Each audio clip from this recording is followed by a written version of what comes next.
हम लोग carboxylic acid का वर्गीकरण आज भी पढ़ेंगे, लेकिन एक नए तरीके से। लिखा है कार्बनिक समूह की प्रकृति के आधार पर कार्बोक्सिलिक अम्लों का वर्गीकरण, या इसको भी ऐसा भी कह सकता है कि कार्बनिक समूह की प्रकृति ना कहे तो कह सकता है संतृप्तता के आधार पर। तो दोनों ही चीजें सेम है। अगर इसको पढ़ना स्टार्ट करें तो सबसे पहले बात आती है संतृप्तता के आधार पर कार्बनिक यौगिकों को कितने भागों में बांटा गया या कार्बोक्सिलिक यौगिकों को कितने भागों में बांटा गया है। मुख्य रूप से तो 2 भागों में बांटा गया है, लेकिन क्या है कि ओवरऑल अगर पढ़ने जाएंगे तो फिर 3 पार्ट आपको लोगों को पढ़ने होंगे।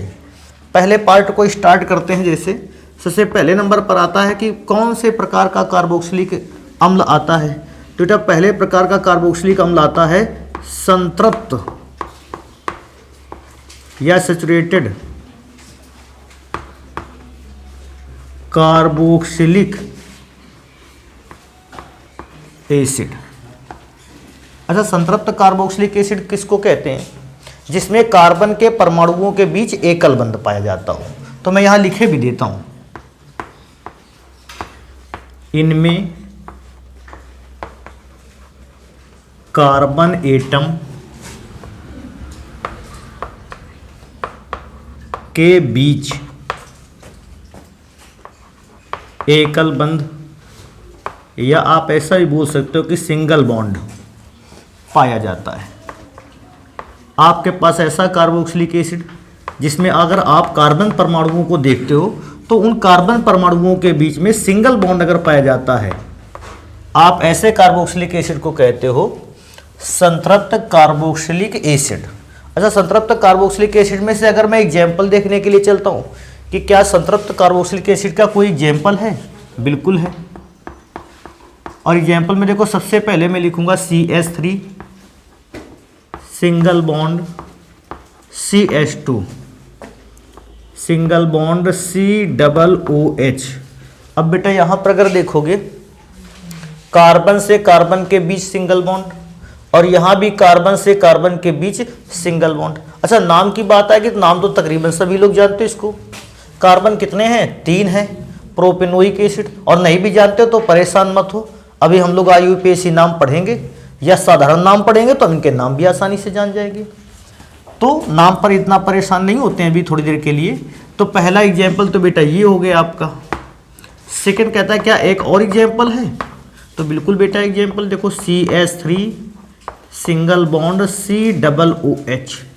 इसमें से भी कार्बन से कार्बन के बीच में सिंगल बॉन्ड है। हाँ, लेकिन कभी कभी करता क्या है बच्चा, परेशान कहाँ पर होता है, उसको यही एसिड कुछ ऐसा लिखा दिखाई देता है, CH3 single bond C double bond O single bond OH, ऐसा लिखा होगा। और वो कहेगा तुरंत इस बात के लिए शिकायत करेगा, सर देखो डबल बॉन्ड मिल गया। बेटा देखो मैंने क्या लिखा है ऊपर, कहता है कार्बन एटम के बीच सिंगल बॉन्ड पाया जाता है। अब क्या ये कार्बन के एटम्स के बीच है? नहीं, ये कार्बन और ऑक्सीजन के बीच है। जब कार्बन और कार्बन एटम के बीच में डबल बॉन्ड पाया जाएगा तो फिर आप उसको ध्यान दोगे, कंसीडर करोगे। कार्बन और कार्बन के बीच में सिंगल बॉन्ड है, हाँ कार्बन और ऑक्सीजन के बीच में डबल बॉन्ड होगा, वो मायने नहीं रखता। तो अगर ऐसा भी कुछ लिखा है, संतृप्त की ही श्रेणी में आएगा, असंतृप्त में नहीं जाएगा। आप परेशान ना हो कि असंतृप्त में कहीं ना चला जाए, इसको असंतृप्त तो ना कहें। नेक्स्ट नंबर पे आते हैं और दूसरे प्रकार का कार्बोक्सिलिक एसिड पढ़ते हैं जिसका नाम है असंतृप्त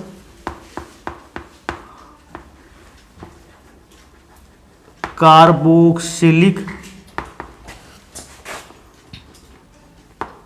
एसिड। अच्छा, असंतृप्त कार्बोक्सिलिक एसिड क्या होता है? इनमें से डबल बॉन्ड पाए जाने की भी संभावना होती है और ट्रिपल बॉन्ड पाए जाने की भी संभावना होती है। नॉर्मली आपको डबल बॉन्ड ही मिलने वाला है। तो इसको लिखेंगे क्या, इनमें कार्बन एटम के बीच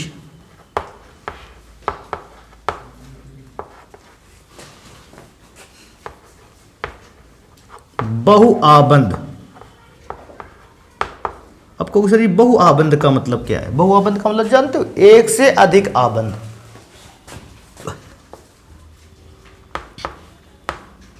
पाया जाता है, या तो डबल बॉन्ड पाया जाएगा या तो ट्रिपल। लेकिन मैंने क्या बोला कि आपको ट्रिपल बॉन्ड शायद ही देखने को मिलेगा, आपको डबल बॉन्ड ही देखने को मिलेगा।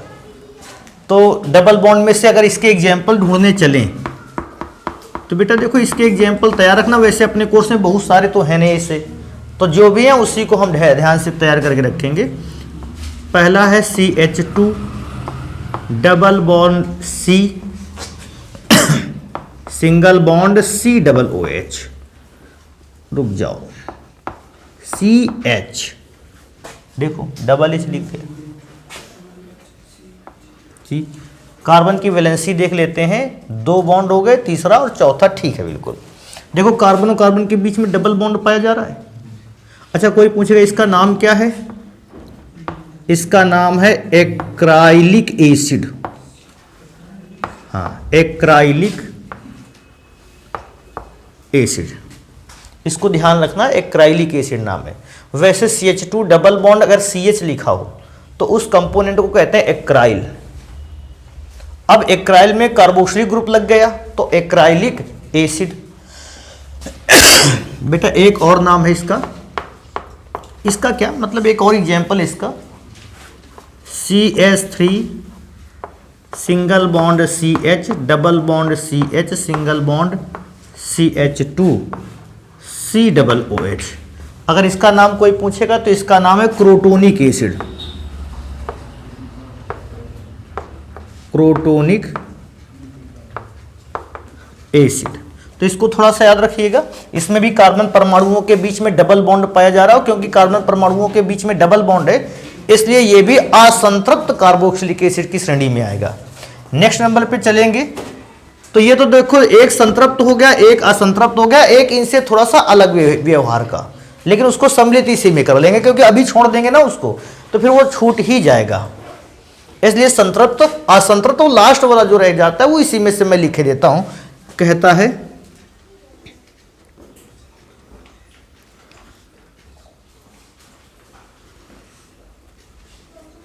डेरिवेटिव को क्या कहते हैं, डेरिवेटिव्स, व्युत्पन्न, व्युत्पन्न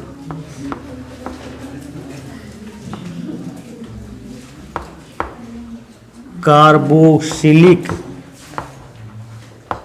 एसिड।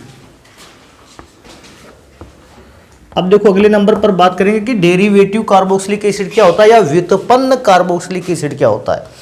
वैसे व्युत्पन्न में बताऊं, व्युत्पन्न का मतलब होता है अगर आपके पास कोई कार्बोक्सिलिक एसिड है और उसमें आप थोड़े से भी चेंज कर देते हो। अब चेंज कैसे करोगे, चेंज ऐसे करोगे कि आप उसमें से हाइड्रोजन को हटाओगे। किसमें से हाइड्रोजन को हटाओगे, कार्बोक्सिलिक एसिड में से, और उस हाइड्रोजन को हटाकर उसकी जगह पर कोई दूसरा ग्रुप रख दोगे।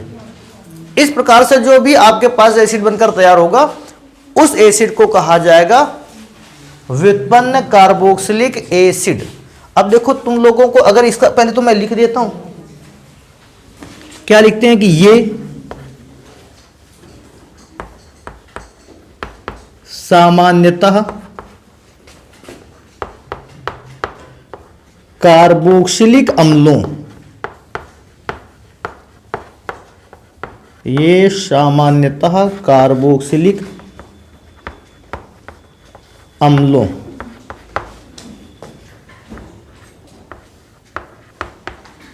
के द्वारा बनाए जाते हैं, बनाए जाते हैं। कोई पूछता है कैसे बनाए जाते हैं तो उसको चीज को ब्रैकेट में लिखेंगे, हाइड्रोजन एटम के विस्थापन से लिख दो चाहे प्रतिस्थापन से लिख दो। क्या प्रतिस्थापन जानते हो ना क्या होता है, प्रतिस्थापन का अर्थ होता है हाइड्रोजन को हटाओ और उसकी जगह पर कोई दूसरा परमाणु या इतनी ही क्षमता का कोई दूसरा ग्रुप लगा दो। देखो कैसे, हाइड्रोजन सिंगल बॉन्ड बनाता है तो कहेगा अगर आप हाइड्रोजन को हटा रहे हो तो कोई ऐसा ही ग्रुप या एटम जोड़ो जो कौन सा बॉन्ड बना सकता हो, सिंगल। हाइड्रोजन को हटा के डबल मत जोड़ देना बॉन्ड का, वो फिर व्युत्पन्न नहीं बनेगा। जितनी क्षमता का एटम हटाओगे उतनी ही क्षमता का तो लगाओगे। नॉर्मली अगर आप एक हाइड्रोजन हटा रहे हो, सिंगल बॉन्ड को कम कर रहे हो, तो डबल बॉन्ड वाला कंपोनेंट थोड़ी लगा दोगे उसमें, नहीं मानेगा नहीं, वो सिंगल बॉन्ड हटाया है तो सिंगल बॉन्ड वाला ही लगेगा। तो मैंने क्या लिखा, हाइड्रोजन एटम के प्रतिस्थापन से, कि अगर हाइड्रोजन एटम का प्रतिस्थापन कर दे तो ऐसी कंडीशन पे कंपाउंड बनेगा। कहेगा सर जी कंपाउंड क्या है हाइड्रोजन एटम के प्रतिस्थापन से?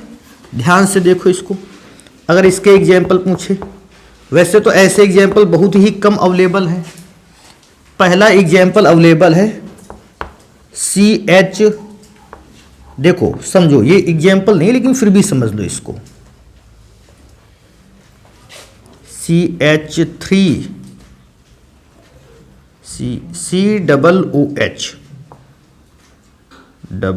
COOH। और भी एक काम कर लेते हैं, देखो ये फॉर्मूला आपको दे दिया गया, इस फॉर्मूले पर आपको करना क्या है, इस H को हटाना है एक को, और इस H को हटाकर आपको उसकी जगह पर लगा देना है OH।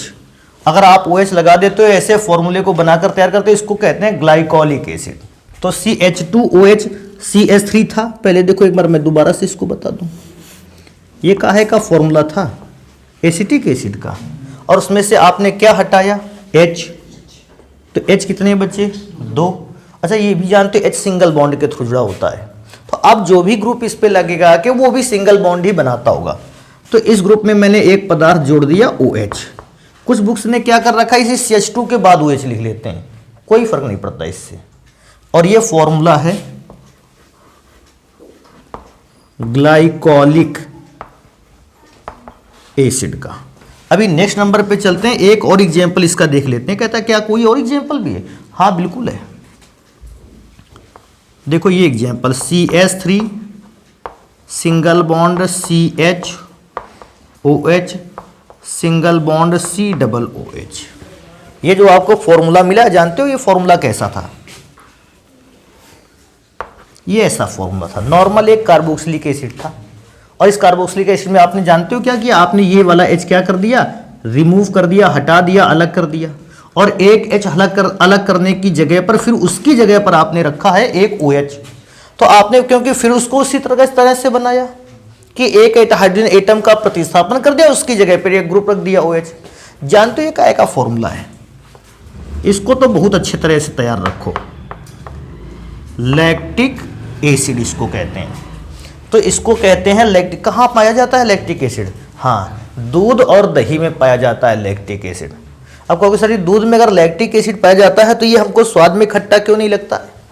तो बेटा इस बात को याद रखो, क्योंकि हमारे मुंह का भी पीएच मान तकरीबन 5.5 के आसपास होता है, अर्थात हमारा मुंह कैसा है, अम्लीय, और हमें केवल वही पदार्थ स्वाद में खट्टे लगेंगे जिनका पीएच मान 5.5 से भी कम होगा। अगर किसी ऑब्जेक्ट का या किसी खाद्य सामग्री का, फल का पीएच मान 6 है तो वैज्ञानिक परिभाषा के आधार पर या एक्सपेरिमेंट के आधार पर तो वो पदार्थ अम्लीय है, लेकिन जब हम उसको खा करके देखेंगे तो यार उसका पीएच वैल्यू 6 था, उससे भी पीएच वैल्यू कम तो अपने मुंह का है, इसका मतलब हमारा मुंह उस फल से भी ज़्यादा खट्टा है, तो वो फल हम लोगों को खाने में खट्टा समझ में नहीं आता। तभी कभी कभी किसी फल के नाम ऐसे भी दे देते हैं, दूध स्वाद में खट्टा होता है। आदमी सोच रहा है ये कैसा होता है, कभी हमने देखा नहीं दूध स्वाद में खट्टा होता है। फिर आदमी क्या कहता है, नहीं होता है बेटा, लैक्टिक एसिड पाया जाता है। तो आदमी को देखने पे क्या लगता है, लैक्टिक एसिड पाया जाता है, एसिड है, ये बात सही है। अगर एसिड है तो खट्टा होना चाहिए, ये भी बात सही है, लेकिन स्वाद में खट्टा नहीं लगता है। समझ गए उसका रीजन क्या है? कि पीएच वैल्यू इसका जो है वो अपने मुंह से पीएच वैल्यू से ज्यादा रहा होगा। समझ पा रहे हो इस बात को? एक काम करते हैं, इसको नोट कर, हाँ एक और काम कर लेते हैं, थोड़ी सी जगह बच रही है उसको भर लेते हैं। कैसे भर लेते हैं? एक नोट लिख करके भर लेते हैं इसको याद रखना। जब आपने वर्गीकरण पर रखे हैं तो वर्गीकरण के साथ साथ आपको एक और बात पता होनी चाहिए, कार्बन एटम की संख्या 2 से अधिक होने पर कार्बन एटम की संख्या 2 से अधिक होने पर, अगर कार्बन की एटम की संख्या 2 से कैसी हो जाए, ज्यादा हो जाए, अधिक होने पर प्राप्त अम्लों को वसीय अम्ल कहते हैं। वसीय अम्ल कहते हैं। एक ये बहुत इंपॉर्टेंट आर्टिकल, इसको तैयार रखना कि अगर कोई भी आपके पास कार्बोक्सिलिक एसिड मिलता है, और नॉर्मली कार्बोक्सिलिक एसिड में आप जब देखते हैं उसमें कार्बन एटम की संख्या 2 से कैसी पाई जाती है, ज्यादा।